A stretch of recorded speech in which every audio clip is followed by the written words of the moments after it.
एक पिता ने अपनी ही पुत्री के साथ क्यों किया समागम। तो चलिए दोस्तों जानते हैं इस कथा के बारे में। प्राचीन काल में महर्षि अगस्त जो सप्तऋषियों में से एक थे, महर्षि अगस्त स्वर्ग से यात्रा कर पृथ्वी पर लौट रहे थे। तभी उन्होंने एक पेड़ पर कुछ वृद्ध लोगों को उल्टा लटके देखा। इस दृश्य को देखकर महर्षि अगस्त हैरान रह गए। उनके मन में यह जानने की जिज्ञासा हुई कि यह लोग कौन हैं और किस कर्म के कारण यह उल्टा लटक रहे हैं। अब महर्षि उस पेड़ की तरफ चल दिए और बोले, हे पुण्य आत्माओं, आप कौन हैं और आपकी यह दशा किस बुरे कर्म के कारण हुई है। इस पर वह लोग बोले, हे वत्स, हम तुम्हारे पूर्वज अर्थात पितृ हैं। तुम्हें एक पुत्र प्राप्ति हो, इसी मनोकामना के लिए हम इस पेड़ पर उल्टा लटक रहे हैं। यदि हमारी यह मनोकामना पूरी हो जाती है तो हम इस कष्ट से मुक्त हो जाएंगे और हमारे पुण्य फलों में वृद्धि होगी। फिर हम सभी स्वर्ग की ओर अपनी यात्रा शुरू कर सकेंगे। अपने पितरों की इच्छा के बारे में सुनकर महर्षि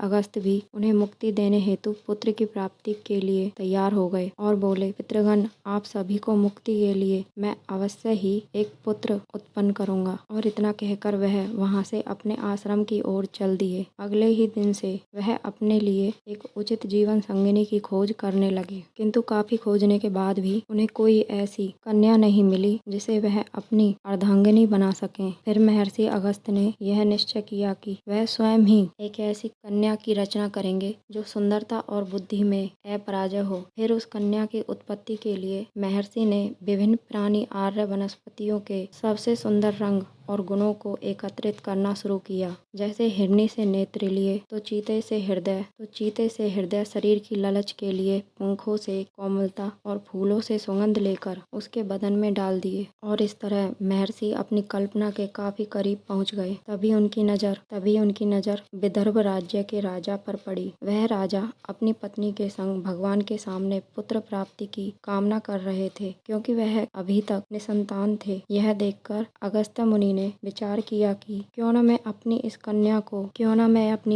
को एक वयस्क रूप न देकर एक शिशु रूप दूं, ताकि उसका लालन पोषण करके इस राजा की भी कामना पूरी हो सके। फिर उस कन्या की उत्पत्ति एक शिशु रूप में हुई। इस कन्या का नाम लोपामुद्रा रखा गया। फिर समय बीतता गया और वह कन्या बड़ी हो गई। अब इसके पिता राजा इसकी शादी के बारे में सोच ही रहे थे कि एक दिन उनके महल में ऋषि अगस्त्य आ गए। महर्षि को महल आया देख राजा ने उनको प्रणाम किया और बैठने के लिए उचित आसन दिया और पूछा, महर्षि कृपया कर बताएं कि आप यहाँ किस उद्देश्य से पधारे हैं। तब महर्षि अगस्त्य बोले कि हे राजन, मैं आपकी पुत्री का हाथ अपने लिए मांगने आया हूँ। महर्षि की बात सुनकर राजा और रानी दोनों ही अचंभित हो उठे और सोचने लगे कि हमने जिस पुत्री को राजसी सुखों के साथ पाला है, उसे भला एक योगी को कैसे सौंप सकते हैं। लेकिन उनके मन में यह भय भी था कि कहीं हमने अगस्त्य मुनि के इस प्रस्ताव को ठुकरा दिया तो वह हमें क्रोधित होकर श्राप न दे दें। इसी भय के चलते उन्होंने महर्षि के विवाह प्रस्ताव को स्वीकार कर लिया और फिर धूमधाम से महर्षि अगस्त्य और लोपामुद्रा का विवाह संपन्न हुआ। विवाह के बाद महर्षि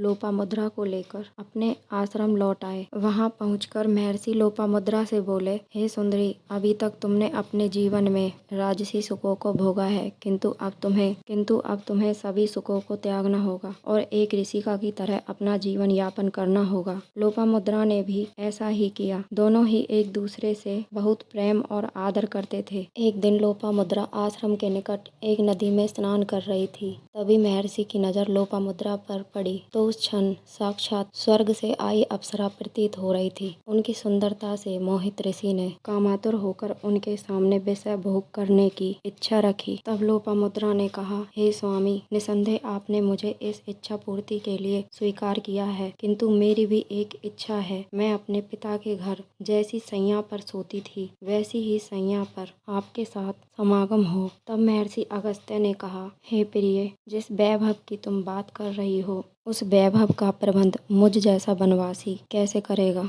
इस पर लोपामुद्रा महर्षि से कहने लगी, स्वामी, आप ये कैसी बातें कर रहे हो। यदि आप चाहो तो अपने तपोबल के प्रभाव से इस संसार के सारे धन को अपने अधीन रखने की क्षमता रखते हो। लेकिन महर्षि लोपामुद्रा की इन बातों पर आपत्ति जताते हुए बोले, ऐसा करने से मेरा तप क्षय होगा, इसलिए कृपया कर तुम मेरे सामने ऐसा मनोरथ रखो जिसे मैं पूरा कर सकूं। परंतु लोपामुद्रा नहीं नहीं मानी और अपने हठ पर अड़ी रहीं कि वे समागम तो राजसी वैभव के साथ ही करेंगी। अंत में हार मानकर महर्षि लोपामुद्रा की इस इच्छा को पूर्ण करने के लिए निकल पड़े। महर्षि ने अपना मनोरथ दानव इब्बल के सामने व्यक्त किया। दानवराज इब्बल ने भी महर्षि को यथोचित दान दिया। अपने मनोरथ को पूरा होते देख लोपामुद्रा बहुत प्रसन्न हुई और महर्षि के साथ समागम किया। इन दोनों की एक पुत्री पैदा हुई। इसके बाद महर्षि अगस्त्य मुनि के पितरों को मुक्ति मिल गई और उन्होंने अपने मनोवांछित लोक को पाया।